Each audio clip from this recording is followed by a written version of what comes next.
So I like doing stories like this just because I mean I think it kind of shows the overall picture of American politics. And something that I think liberals get wrong a lot is trying to hypocrisy shame Republicans into doing the right thing. That's like the dumbest thing you could ever try and do because simply Republican politicians could care less about hypocrisy. I mean, just think back a few months to the Amy Coney Barrett hearings when obviously people like Lindsey Graham were, when Obama was trying to get, a judicial nominee sat in his last 11 months of the presidency, Lindsey Graham was going out there and saying, this isn't constitutional. They should wait for the American people should have a say in who the next president is. They should get to pick. There's almost no precedent for that. They were just making it up. And of course, when Trump had 30 days or whatever less in his presidency, they were like, yeah, we're going to sit this nominee. What do you mean? And people were playing videos of him saying that, oh, you can call me out if this happens. And it happened. People called him out. Did he care? No. He just kept on going because that's what Republicans do. So this is a funny tweet that, I think everyone probably saw, but Greg Abbott, the governor of Texas, fresh off of that energy grid crisis that killed people and, left some people with tens of thousands of dollars in bills in the middle of a pandemic that I'm sure that they can hardly afford. And what does he do? Less than a few weeks later, after that crisis, after they had to get FEMA from the federal government to help handle the crisis there, he says, "I just announced Texas is open 100%, everything. I also ended the statewide mask mandate." Wow. So not only is Greg Abbott completely just doesn't care whether the energy grid fails and people die because of it, but he also doesn't mind if people are just walking around and still in the midst of a pandemic. Yes, more vaccines are being produced and given out every single day, but there's still probably, majority of the country that is not vaccinated. So he's going to allow everyone to just go inside into businesses and, I'm sure concerts and whatever else, standing right next to in a packed area, no masks, no nothing. I mean, I just don't. I mean, I do get it. I understand it. It's all about money and, money rules at the end of the day. But the funniest part is that less than a day later, he's saying the Biden administration is recklessly releasing hundreds of illegal immigrants who have COVID into Texas communities. The Biden admin must immediately end this callous act that exposes Texans and Americans to COVID.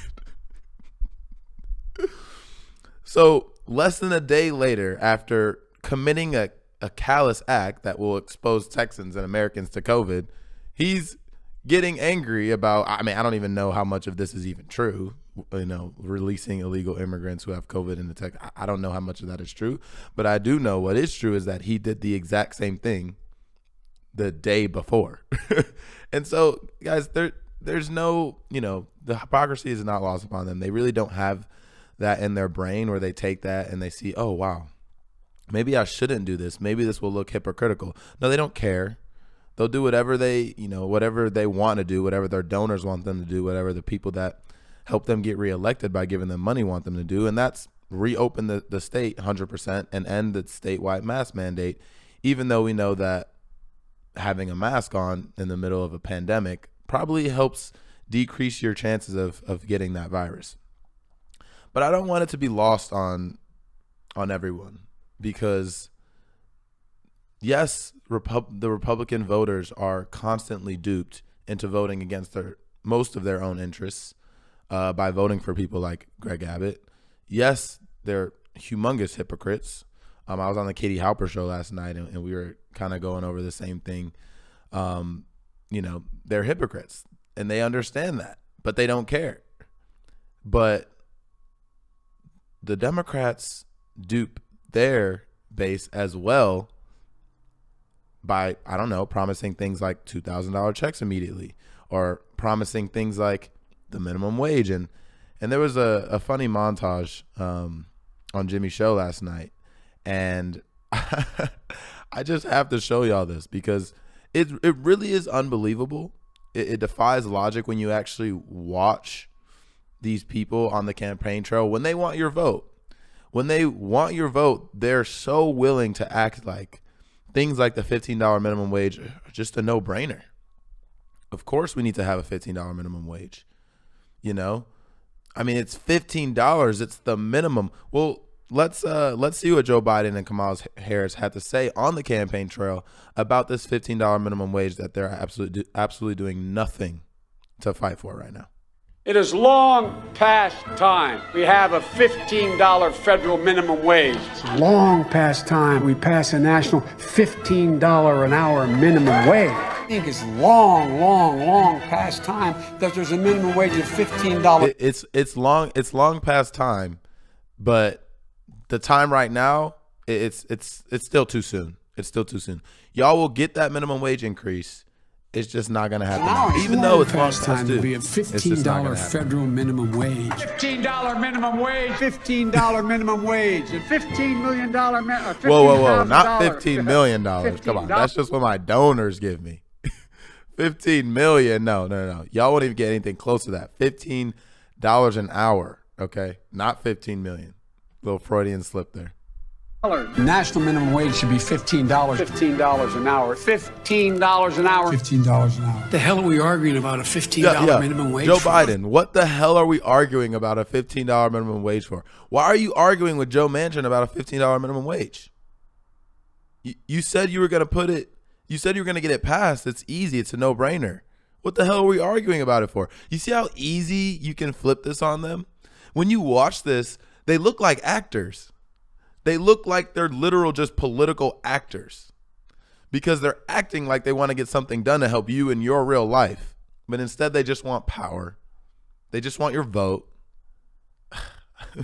Just watching this is incredible. $15 an hour minimum wage. $15 should be a minimum wage, period. $15 an hour. $15 an hour. $15 an hour? $15 an hour. I do support a $15 minimum wage. A $15 minimum wage. A $15 minimum wage? $15 minimum wage. Why is it even a question? Do you, of course, support a $15 federal minimum I wage? do. It's well past time. The minimum wage nationally be a minimum of $15. It's well past.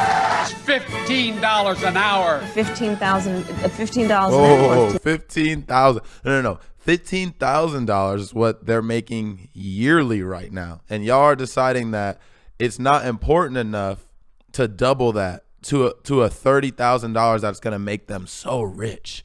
$30,000 a year. No, it's incredible. No. $15,000 is probably just what your niece is getting in speaking fees for 1 hour. This is what they're making in a year, and y'all aren't doing anything. The bare minimum to overrule an advisory role like the Senate parliamentarian Kamala Harris. You won't even do the bare minimum to help people not make the $15,000 that you just slipped up by dangling that in front of their face. It's just watching this. Does this not anger you? They promise all these things and they deliver on nothing. $15 an hour. And minimum wage is a minimum wage of $15. People tell me that's going to be hard to pass. Florida just passed it. Our recovery plan also calls for at least $15 Florida just an hour. passed it, Joe. Well, apparently that's not going to occur. So you're saying the minimum wage won't be in this? My guess is it will not be. Vice President Kamala Harris, she could overrule the parliamentarian. We'll let the process play out. We're going to pass a national $15 an hour minimum wage. You all think I I'm couldn't kidding, even get it don't out you? because he knew he was bullshitting. Tell me which is worse, or if they're both equally as bad. You got the Republican governor of Texas just gonna let a free for all in Texas basically when it comes to COVID, when most people still aren't vaccinated, and you got the leader of the Democratic Party who has complete control of government going back on the one singular campaign promise that he actually made to Bernie Sanders for him to deliver, I don't know, what is it, 35-40% of the party? I mean, just unbelievable. So when you think you're actually, burning a Republican voter for, you know, being duped and consistently voting against their own interests. Take a look in the mirror and see how you're being duped by consistently believing the BS that the Democratic Party is selling and falling for it hook, line, and sinker at every single turn. And if you can't see the hypocrisy in what you're doing as well as a loyal Democratic voter, at all odds, you always toe the party line and vote for Democrats and support Democrats and defend Democrats, even when they screw over people that need that minimum wage hike. They need it. $15,000, are you kidding? The amount of people having to work 2 or 3 jobs because that's simply not enough to live on. Ask yourself, do you need to be doing more to hold someone like Joe Biden accountable so he actually keeps his promises and doesn't bullshit people just like Greg Abbott? Ask yourself that.